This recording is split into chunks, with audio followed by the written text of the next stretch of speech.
This is the Horse Radio Network. This is episode 375 of the Stable Scoop Radio Show, Stuck in the Snow and Your Teenage Daughters. Please support our sponsors as they make this show possible. Our sponsors this week are Easy Signs Online, Sparkle and Boom, and listeners like you.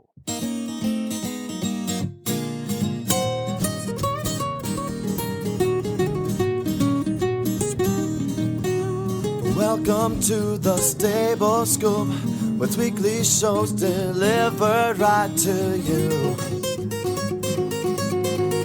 With Helena and Glenn the Geek, live from the stable, it's every week. They'll bring you the news through hail or high water, while using their tails as their own fly swatters. So sit on down and laugh till you poop, cause it's time again for the Stable Scoop. Stable Scoop. The Stable Scoop. Stable Scoop. Hear the rest of the story of the Chilean horse rescue with snowboarder Rafael Pease and Hannah Broaddus on her article, 7 Ways to Deal with Your Teenage Daughters So That They'll Appreciate You Later. Plus, Tack and Habit goes to the cats. Listen in. This is Glenn the Geek. And this is Helena B. And you're listening to the Stable Scoop Radio Show on the Horse Radio Network. Well, hi, Helena. You know, you're welcome. What did I do? I bailed you out from the show's header today. Yes, you did. I could not read the one sentence. Because you had a Helena moment. You know why? Because I got vacation on the brain. I'm going on vacation in a couple days, and I'm ready. That's what you said last week. Ugh, I'm so ready for vacation. I really am. I know you are. You know, I love this show. I have a greatest job in the world, right? I love doing this show and all the shows. I have the greatest job in the world. I talk for a living to my favorite people in the world. But you do get tired, so I'm just ready. Yeah, a lot of people think that working for yourself is wonderful. It's 100 hours a week. And it is, but for every moment of wonderful, there's an equally painful moment of ugh. Well, and we have to get all the shows because we take our job professionally and seriously, right? We have to get all the shows done for when we're gone, and we're gone for 10 days this time. So we really do have to get all the shows done and recorded ahead of time so that people have cool stuff to listen to. Yep. And we make our sponsors happy. And we make our sponsors happy so they don't, so they actually get their money's worth. Yeah, we're obligated. And our listeners, we want to make them happy too. We love our listeners. They're the easy part of the show. We love them. So I was booking today. Tell you, we're going to the Grand Canyon. We're going to go out and see Jamie for a couple days, and she has some things planned. I don't know what. She's going to make us eat tofu chili or something. Ugh. Ooh, so, something yeah. with tofu. I'm sure every meal is going to be like tofu something. So we're gonna stop on the way to Jamie's house at the Walmart and pick up a whole bunch of junk food and pack it in a bag so that we can sneak into our bedroom and actually eat when we're there. I'm a little concerned about Jamie's house. So then we're heading to the Grand Canyon and Sedona, Arizona for 4 or 5 days. We've never been to the Grand Canyon, so that should What are you going to do in Sedona? Sedona, we are going. I just booked. Are you going to a spa? No, I just booked it, and we're going to do a Segway tour. I'm so excited. Of the city? Of the city and the rocks, of the red rocks and stuff. Okay. So that's going to be fun on a Segway, which I've only ridden the Segway once. Remember they had them the one time? Were you there the one time they had them at Ada? You could try them at Ada. I think you were there that time, but we got to ride them for like 2 minutes, and now we'll get to do 2 hours worth of Segway tour, and we'll see how that goes. Okay. But I've always wanted to do that, so we'll see how coordinated we are. And then I also am going to take a helicopter tour. Jennifer won't go on that with me. Now, what makes you want to take a helicopter tour? I've done helicopter tours almost everwe're I go. Oh, okay. I love the helicopter. There's no better way to see it. Oh, there really isn't. So I'm going to do that. And then we're going to go horseback riding at Jamie's, apparently. And then we're heading out to Flag Is Up Farm. We're going out to Monty Roberts' place for a couple of days. So we're supposed to be riding and driving there, too. So it should be a lot of fun. We're really looking forward to this trip. Isn't that funny? See, your wife totally wins. She totally wins. Yeah, she did. It might have taken her 28 years. I got her on a darn Segway, though. She said, when we're in Sedona, they have great trail riding. I said, I'm going trail riding twice on this trip. You're doing something that you wouldn't normally do. You're going on a Segway. And then I might rent one of those four-wheelers and go four-wheeling too and make her suffer through that. So maybe that's what we'll do too. We'll see. Mm-hmm. So it's going to be a lot of fun. And you're going away. You're going to visit Buck's family and doing that kind of stuff. And I want to remind everybody that if they missed it, this show comes out Thursday, the 22nd, which is also when you hear the Horse Husbands episode on Horses in the Morning, the second Horse Husbands episode, and a certain person's boyfriend, BFF, best friend forever, is on that show. Buck came on and told all the dirty dirt about Helena. The dirty dirt? There's no dirty dirt. My dirt is clean, I'll have you know. Buck was a great guest, and if you missed that, head over to Horses in the Morning, and it'll be there by the time you listen to this, the Horse Husbands episode with Buck talking about what it's like to be with Helena. Did you hear it yet? No. How can I hear it? You said it doesn't go until... That's right. I hid it from you. You did hide it from me. I was going to send it to you to listen to, but then I thought, no, screw her. She has to listen to it. Screw her. I know. No, you forbid me from digging up the sound file. I did. I didn't want get out of there. Stay out of there. No listening ahead. You got to suffer with everybody else. See, then you can't call me. And he made me say, get out of the office, too. Yeah, he made me get out of the studio. I told him to do that. I said, get her out of there, because I wanted him to speak openly and freely. Which he does anyway, but I think he got a little extra glee from being, in the secret man cave. He's a good guy. We like Buck. Oh, and the other person you're going to hear on that show is Jamal, who is Holly Bennett's husband. And Jamal looks like an old Greek god. He's built like a tank, and he talks with this very deep, voice that all the women swoon over. Pretty much made Timothy and I feel, helpless and useless as a male. So that he's also on the show too with Buck. So, a lot of testosterone. But women, just a regular. I did want to say you can only listen if you're a man. Women are not allowed to listen to that episode. It's not. Women are not allowed to listen to that episode? It's a no woman zone. That's right. If it wasn't for us, there wouldn't be a Horse Husband show. Who the hell would you guys be married to? Good point. I'm just going to leave that right there. Good point. Well, I take that point. Well taken. All right. You want to go to our first guest? I do. Who is our first guest? We're doing all kinds of shows all at once today. This. Jennifer and I had a chance yesterday to catch up with somebody. She arranged this one. I don't know how she got him to agree to do it. But right after we hear from one of our auditors, we're going to speak to Raphael Pease, which I think is how you say it. There's a video that went viral that went around Facebook, about a week ago, Helena? Yep. And it was the Chilean horse rescue. These snowboarders who were snowboarding and found this horse stuck in the snow. And it's been seen 1,200,000 times now. It's been on all the major TV networks. And we managed, Jennifer tracked down the guy who rescued the horse, the snowboarder. So we're going to hear from Raphael and his story. And let me just say, listen closely because there's a twist. Hi, this is Gina Moronic from Wisconsin, and I am an official Horse Radio Network auditor, something I'm really proud to do and to be a part of in a small way because it's something that I get a lot of information from.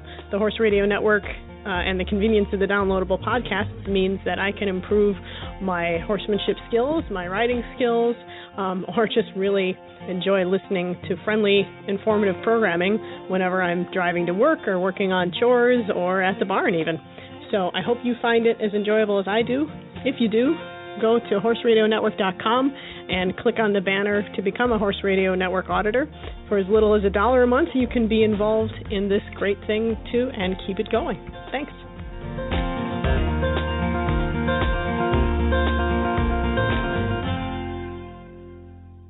Well, hi, Raphael. Welcome to the show.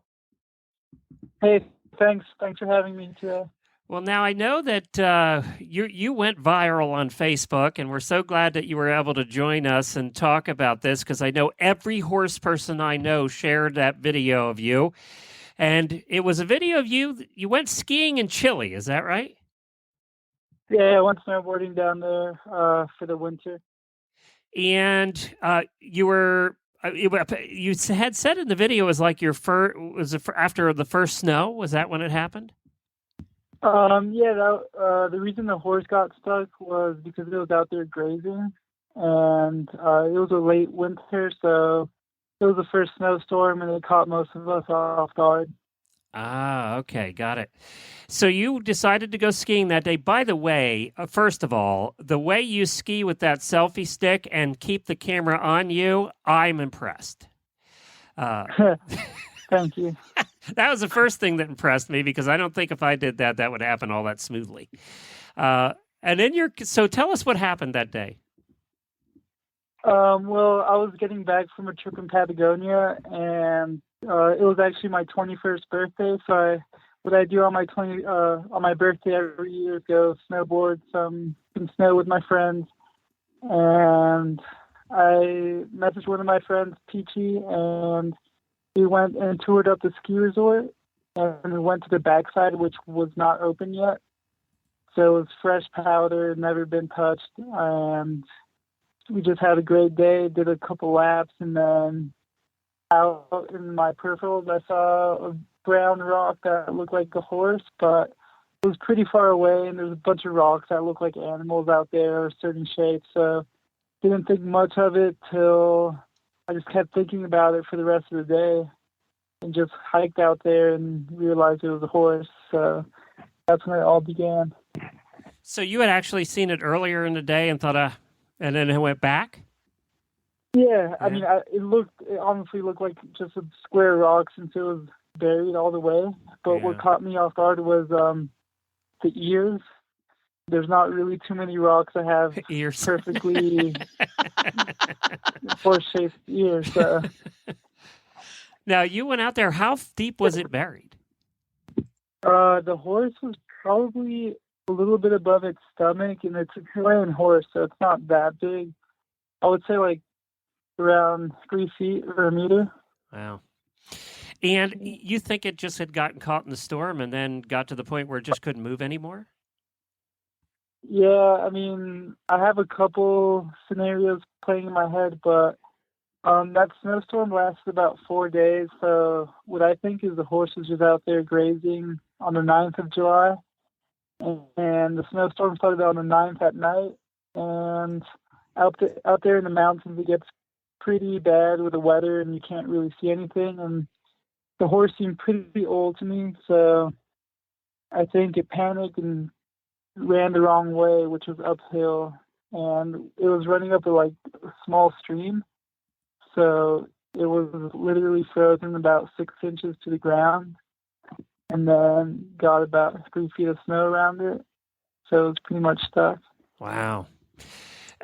So if that horse was out there 4 days and you hadn't come along, it wasn't going to last too much longer. Yeah, I mean, I know in Chile it's pretty popular to eat charqui, which is basically horse jerky. So, I mean, I've had a bunch of bad backlash about saving the horse from a bunch of locals there, even though I'm a local there and they all know me, saying I didn't have the right documents to go out there and handle wild animals.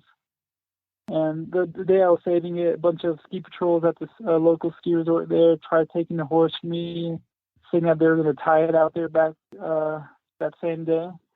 Wow. So, I mean, I know people that worked there knew that the horse was there since they groomed the run that was like 40 feet from the horse to get it ready for that weekend. So I'm sure they were going to handle the horse, probably kill it that same day.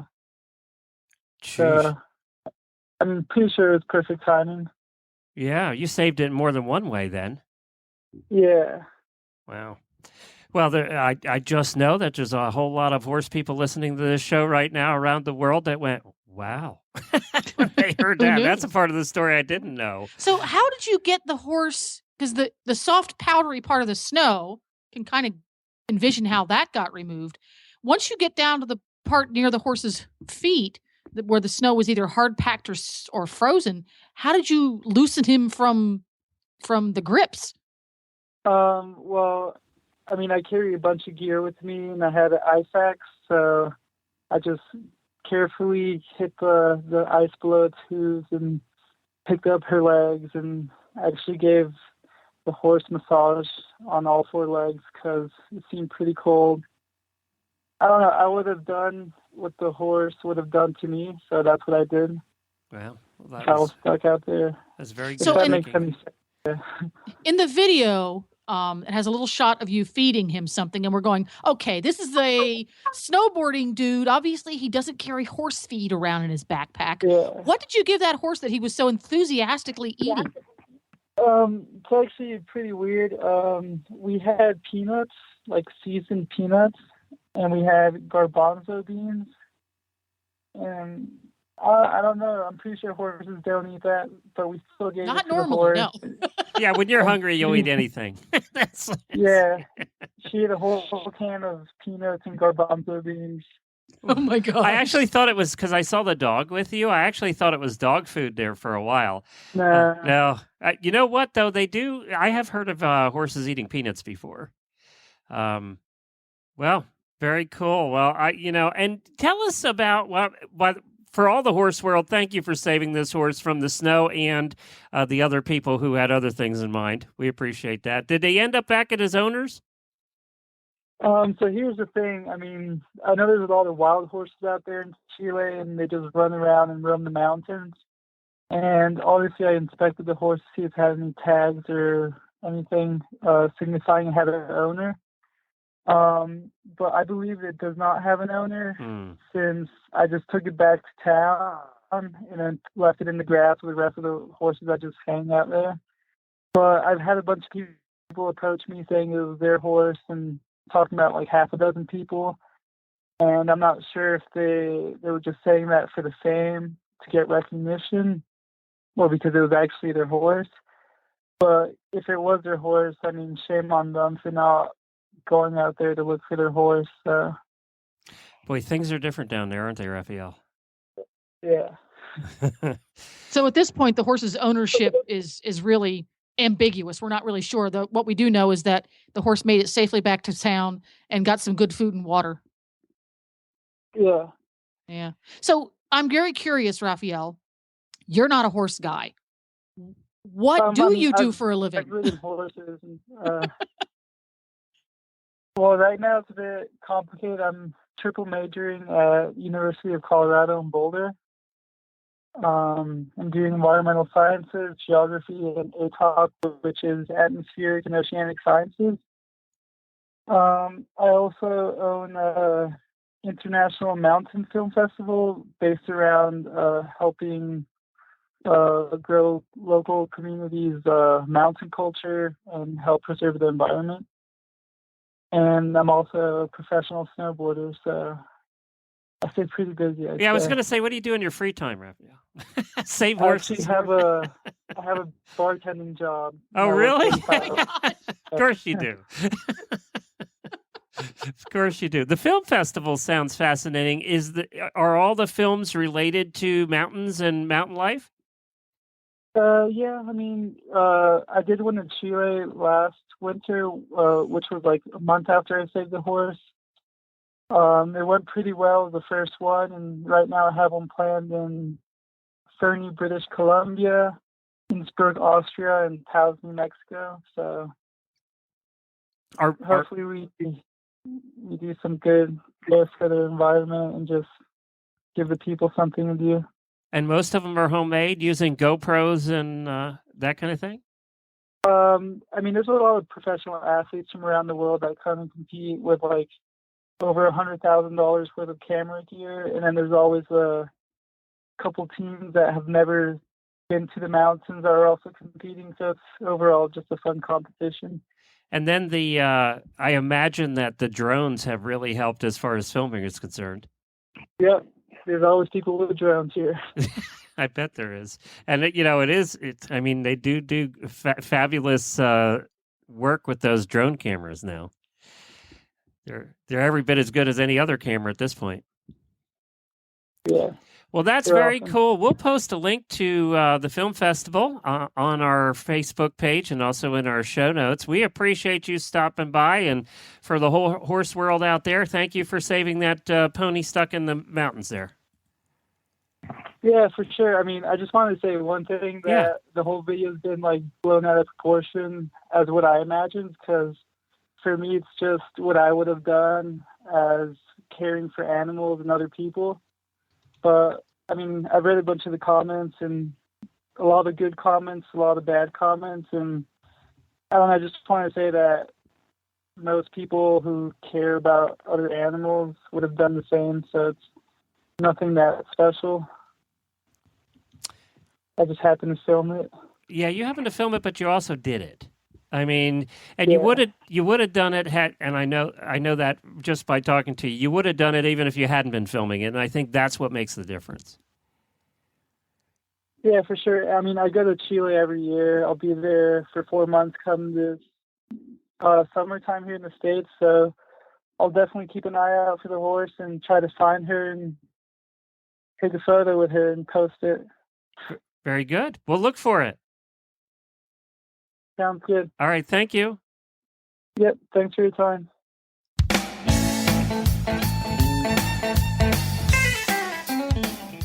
This week's EasySignsOnline.com spotlight product is their New England Style Farm Signs, their most popular line of signs. New England Style Farm Signs are very durable and designed for long-term outdoor use with no maintenance required, no wood to rot, and no paint to peel. They will outlast the old style painted wood signs by many, many years. They are available in many sizes, shapes, and styles, which makes them the perfect sign for any farm or business. Go online today and go through the EasySignsOnline.com easy step-by-step ordering process to see all the prices and options available. They also offer free, no-obligation sign proofs on all New England-style signs, and you get free shipping as well on all New England-style signs. So replace your old worn-out sign and make a great first impression with a new farm sign from EasySignsOnline.com. And the holidays are right around the corner, so it's a terrific gift idea. I can't think of a better one. Visit EasySignsOnline.com.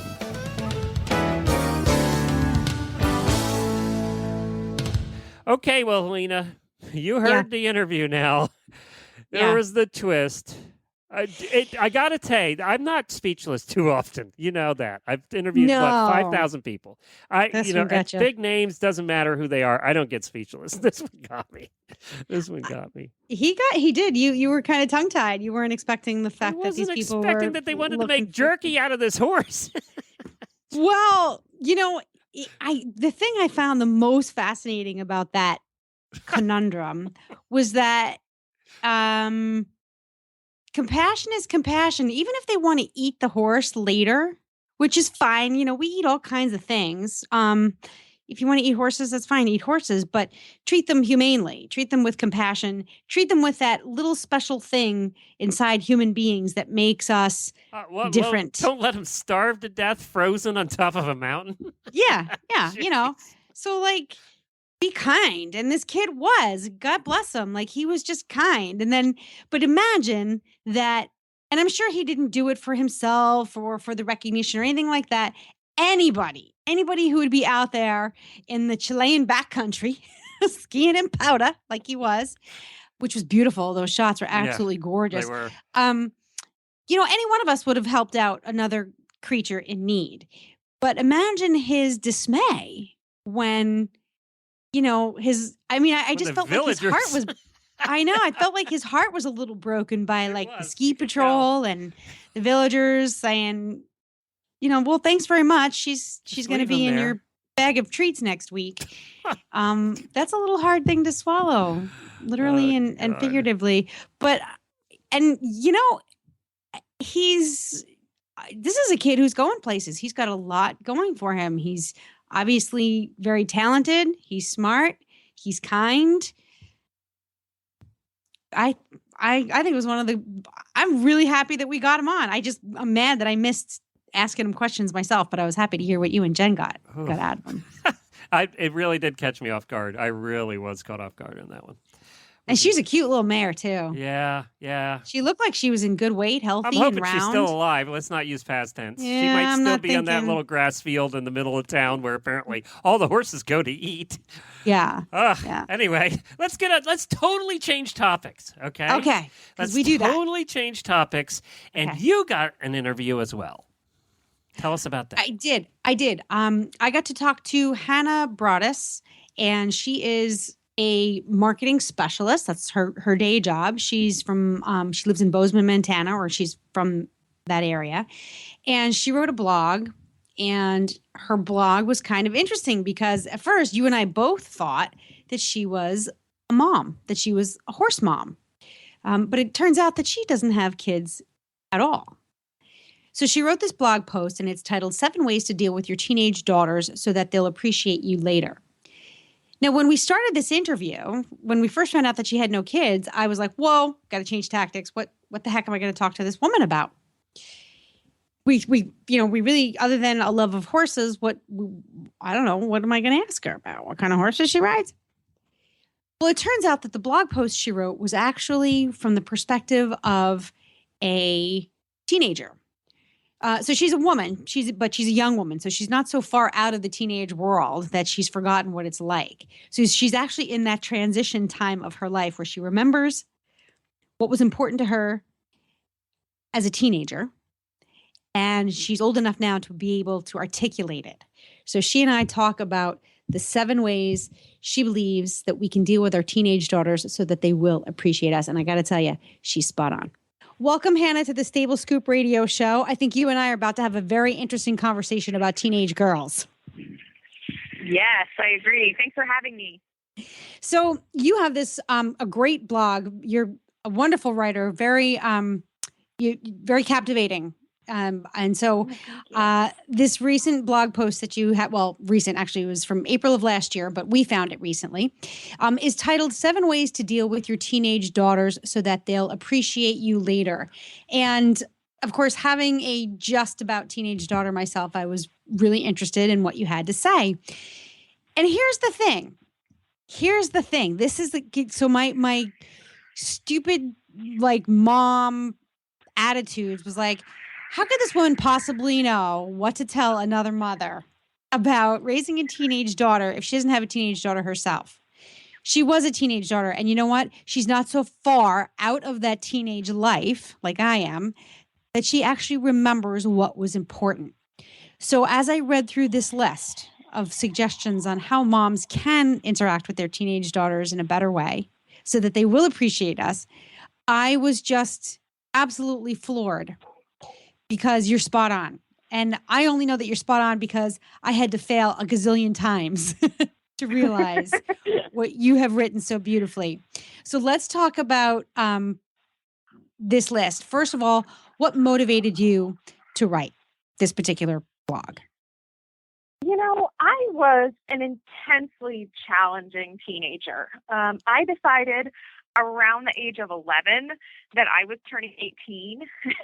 So I think encountering that and working through all of those challenges as a teenager really made me aware of all of the challenges that mothers and daughters go through together. In college, actually, I was inspired because of my relationship with my mom and a lot of what I put her through to major in communication and learn about how people interact. And I did a lot of interpersonal communication that focused around that mother-daughter element was what inspired me. So after a while, I think this inspiration to write the article came from a lot of the thinking and pondering that I've done both as a past teenager and now being able to look at it from the point of view as an adult, seeing a lot of my friends start to go through motherhood. And I think really it was a hope to be able to kind of explain the best practices and the best things that I've seen done. But really, I think every mom just kind of does her best. And I know that I will struggle with a lot of this stuff in actually putting it into action rather than just thinking about it from an outsider's or a theoretical point of view. But I do think it helps sometimes to just quickly summarize what we as moms, and I think about myself actually as a mom, I almost always have, because I played that mentor role a lot of times. Sure. And I know kind of how I will be as a mother, just as it's gotten more ingrained. I have no children, but I think that kind of early training and the reflection that I've done on myself as a teenager, I think is going to make my teenage years maybe slightly less horrible when I have kids that are teenagers themselves. So, yeah. Well, I think there's a misconception about teenagers being difficult simply because they're teenagers. I love that you point out a lot of it has to do with communication skills, especially your personal communication skills. So the fact that you went on to study communication is just awesome, because that's where a lot of us fall apart. And really, teenagers speak a different language, I think, at times, because their world is different. They essentially live in teenager country. They're not different. Absolutely. They're not a different kind of species, but they do sort of live in a different country, and they speak the teenager language of that country. But I believe that some women have a very strong, nurturing energy inside of them. Sometimes that comes out in actual biological motherhood. Sometimes it comes in parenting from adopting or fostering human beings, or sometimes animals, or just mentoring others. But there's a strong nurturing sense. And I think when you acknowledge that nurturing sense in yourself, especially now, you can build on that. So by the time you do have children, or you are in a role where you have to parent or nurture, some things do just come a little bit easier to you. And it's not unlike riding horses. There are theories and concepts that you can fully understand when you're on the ground, but you put your butt in the saddle and suddenly it's baptism by fire. You're like, oh my God, what was that thing I thought I totally knew? How am I supposed to do this? Exactly. Right. So you're basically at this point where you're like, you're doing all this groundwork. Yeah, that honestly has been my goal. And really, I think my interest in training children, in a sense, or parenting or nurturing, really came about through horses. I think it was that ability to see the training process and how horses learn best through positive reinforcement rather than negative reinforcement, and the kind of changes that you can see happen, astonishingly fast if you praise rather than punish. And so that part of the training process really interested me, and I saw how that was really applicable both in a parenting setting and in a teacher classroom setting. And I started to play around with, what does that mean for communication? What does that mean for relationships with mother and daughter, and for teacher-mentor type relationships too? So I do think there's a strong tie there. There is a very strong tie there. And it's hard not to get inspired by the impact you can have when you're working with horses and children or other people, to see the change that you can affect on someone else is very inspiring. So let's go through this list if you don't mind, because I'm just in love with it. All right. So the first point that you write about is to listen and listen and listen some more. Mm-hmm. Your mom was a good listener. At what point did you realize that listening was important? She was a great listener. I think really it's part of the quality of listening too. You can listen about someone's day, but you can also listen about why they believe what they believe, why they do what they do, what their motivations are. And I think that it's that kind of listening that's more important when it comes to teenagers, because you start to understand who they really are. I think that listening also gave me a very strong sense of voice, that, what I said mattered and what I felt mattered. And I think that is a key thing to reinforce in action. And by listening, you're doing just that. You're saying, you matter in the world. You do. You are saying that, and you can say that in a number of different ways. So points 2 and 3 are two additional ways that you do tell your child that she matters. Don't trivialize her day-to-day drama. That stuff matters. There's something we talk about in our household, something called emotional trust.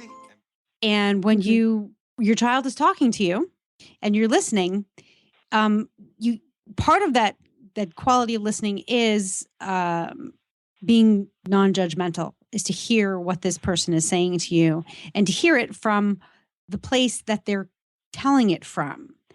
And that if you can put yourself in that place, that allows you to not trivialize or judge her day-to-day drama. It is important to her. Absolutely. Yeah, I think that's really important for every teenage girl to know that, what she's going through on a day-to-day basis is a big deal, in the same sense that, I think a lot of times as we become adults, we start thinking, I thought this sort of thing was going to end when I became an adult. I thought that interactions with other women may get easier, but you find that there's a lot of parallels. What might have been in high school for some continues into the workplace, into their other mother-friend roles. And I think that is a really key thing for a teenage girl to start to develop those skills in teenage years, because it's not going to get any easier over time. You just learn to deal with it a lot better and to handle it in a more mature and professional way. And I think that that's kind of the key, is training your girls. How do you handle this for the rest of, a long time? These situations are not going to go away.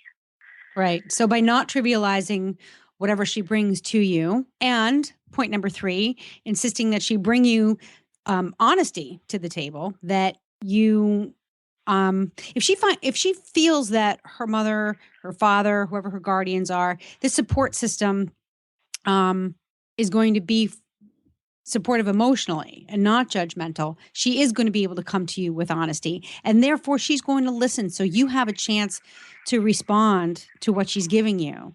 And then she's going to take, right? She's then going to take that response and internalize it. And like you said, take it back out into the world and model it. So exactly. So then, okay. So now point number 4, give her independence. Talk about that one.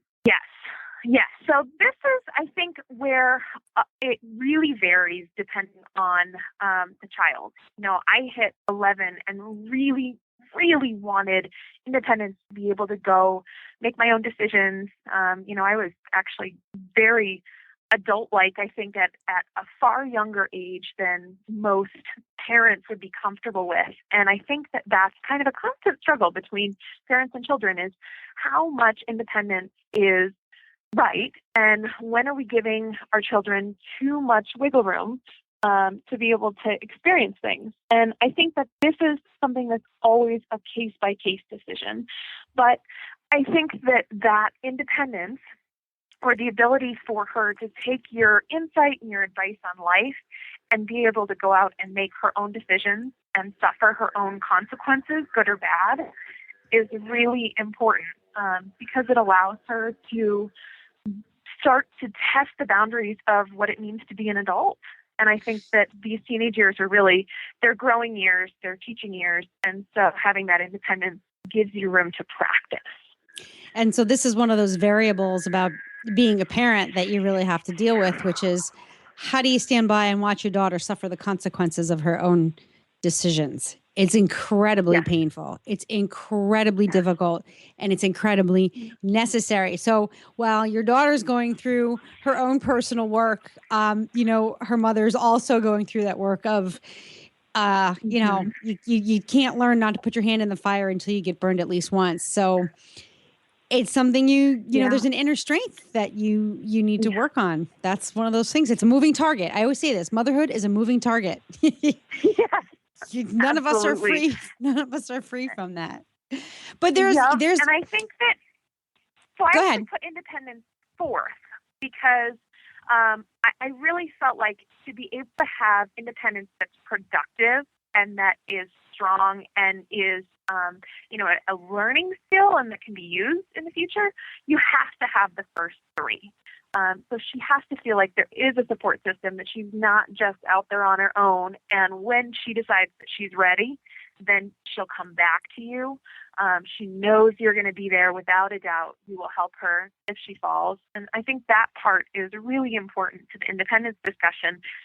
If she doesn't feel like she's got the first 3 in terms of a support system, allowing her independence could cause you to fail later, or to feel like you've gotten yourself into a little bit of a pickle that you need to back out of together. And so I think those three, it's kind of a big package deal to have the first three and then move forward to independence from there. So I have to speed things up a little bit because I could probably talk for hours about this stuff. So I want to my other favorite, there are a couple other points on here, but my other favorite suggestion that you make is one that I seem to forget about because I get caught up in the busyness and the activity of life. And that is give her affection, a lot of it. Yeah. You could be, I'm a super affectionate person. I've always considered myself one. People tell me all the time, you're a very affectionate person. But I think as moms, or parents in general, when you get caught up in the responsibility of being a caregiver, you sometimes forget that there's a relationship that needs to be nurtured with affection. So you could be the most affectionate person you know, but you're still not giving your daughter enough affection. Being mindful of that, I think, is a start. Absolutely. This is this is honestly one of my favorite ones because it's so easy to get sucked into the pattern of not giving affection. I think because you get busy, because as things start to develop, the less you do it, the less you think to do it, the less you may feel comfortable to do it, and vice versa. At the same time, you've got a daughter who is going to be actively pushing you away and telling you, don't do that, Mom. It's so uncool. I can't believe you're around. No, I don't want to hug you. I don't want to kiss you. But deep down, she absolutely does. And I think for mothers to be mothers, it's that strength to stand up and say, too bad. I want to hug you. And I know the little girl inside of you also wants to be hugged. And that's my right as your mother. And I think that it will do you better if I continue to do it, pushing out of that comfort bubble to give that affection as much as you can. I'm totally going to use that line like 3 years from now. I'm going to hug you, and it's my right as your mother.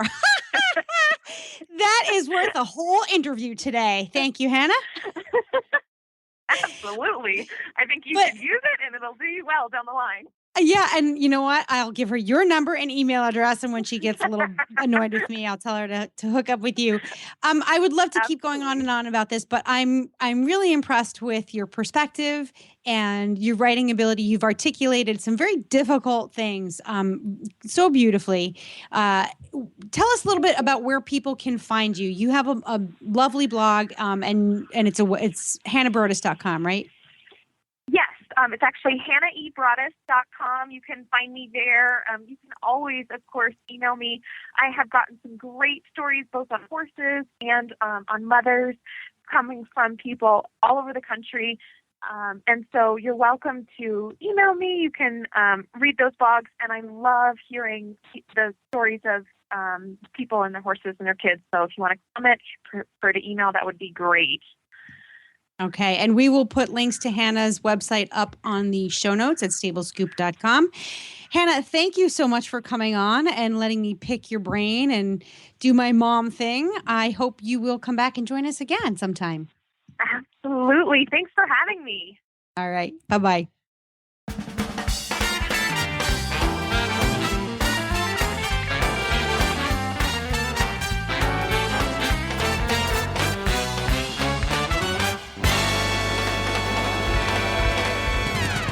Well, this Tack and Habit segment is brought to you by Sparkle and Boom.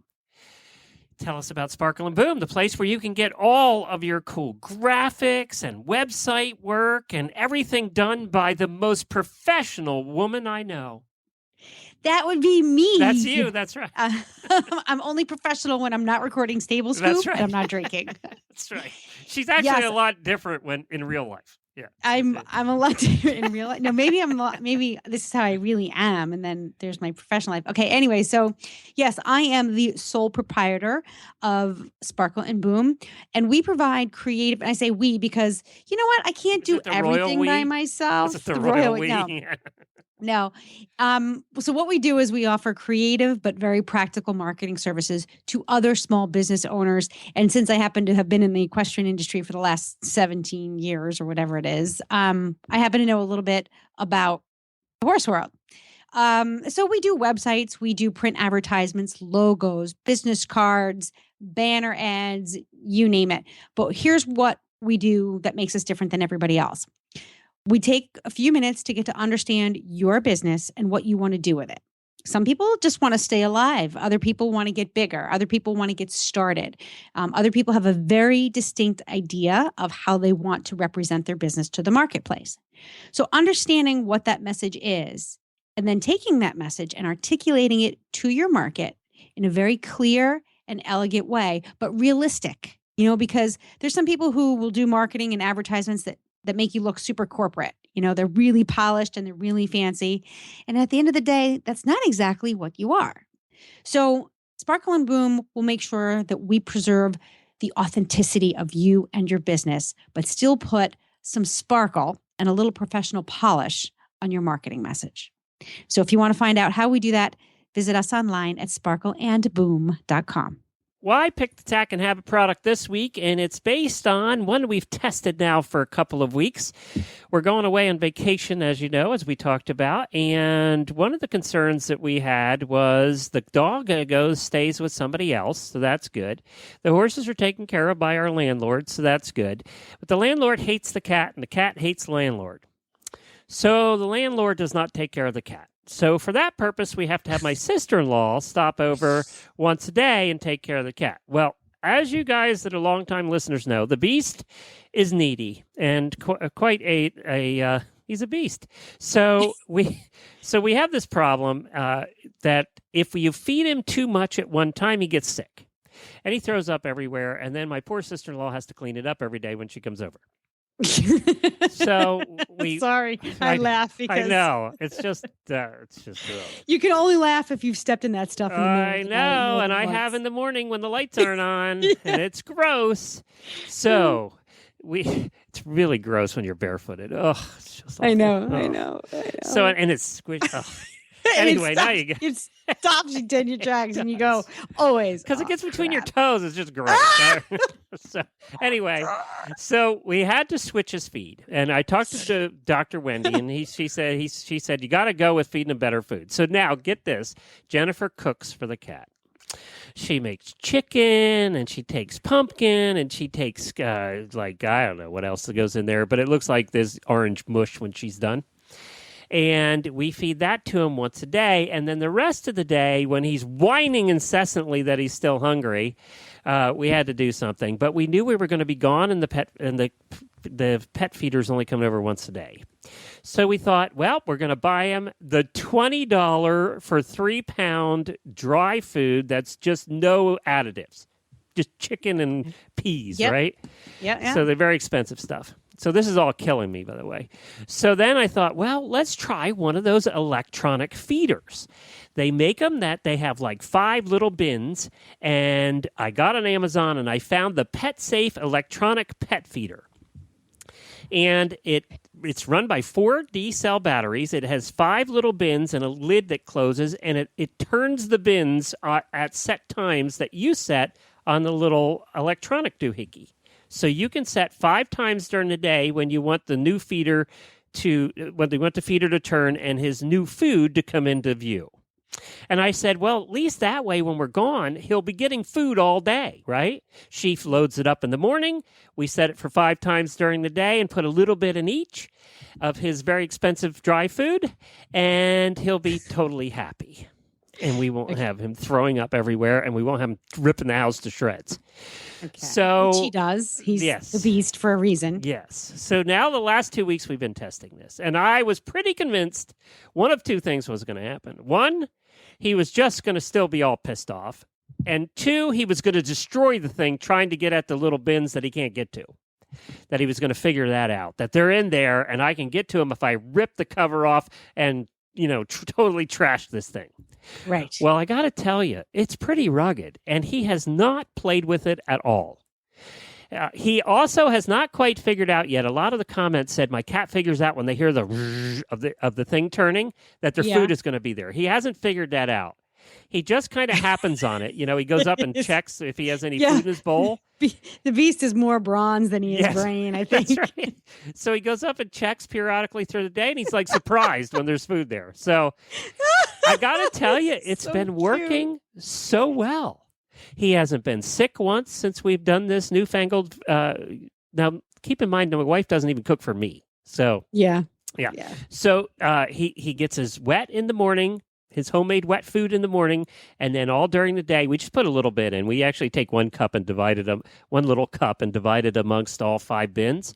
And then he has a little bit to munch on all day long, but he can't gorge. That's the idea. Because some cats will just gorge, and he doesn't gorge. It really does work. The thing's pretty big. I'd say it's about 16 inches long. And so it's a pretty big thing, right? Yeah. But we just put it beside his food bowl, and it sits there, and you'll hear it run that 5 times. 11 o'clock, you hear, and it turns, and it works beautifully. I got to tell you, we're very impressed. He hasn't fussed with it. And he's been happier. He doesn't whine all day. So I want to, kick him across the room. I don't think he's gotten kicked across the room once in 2 weeks. So that's good. Everybody's happy. Glenn. Just saying. So anyway, by the way, I think please take this as a public service announcement. Do not ever, ever kick your cat. Oh, this cat comes back for more. Oh, beast. Glenn, stop that. He comes back for more. You can fantasize about it, but don't ever do it. So, of course, I'm being sarcastic. Yes, you are. Yes. I have wanted to throw him out the window of a second-story building many times, but I will tell you, for 2 people who are up early, and you have 1 cat, I have 2, and they want to go in and out of the back door 78 times from 4 a.m. until 7 a.m. And I only get up 68 times. They're a pain in the ass. Yeah, they are. I know. So yeah, I do fantasize about throwing my cats across the room. All right, go ahead. I think that this would be an excellent feeder for outside too. If you want your outdoor cats to not have, or you got rats or mice getting at the cat food. Yeah. If you want to just limit to a little bit all day long, you could use this outside too, like in your feed room. Well, yeah, until all the critters figured out how the damn thing works. You hear it going, and you have them all fighting at 11 o'clock for the food. Yeah, don't forget their hearing, especially the wild ones. Their hearing is really good. They're going to hear that thing turn, and then there'll be like 5 raccoons and a skunk sitting next to your cat with a little fork and knife and a little napkin tied around their necks. But if you're already putting cat food out for your cat in the barn, we used to do that, then this is a good option. It really is. I so far I've been very impressed. It's $44 on Amazon. It's the Pet Safe electronic pet feeder, but they make a couple versions. One that has 2 compartments and one that has 5. I would say get the one that has 5. It was very easy to program. You know how some of these things are a nightmare to program? Yeah. But the little screen and the buttons were very easy. The directions were very easy. So far, I would give this also a full bail.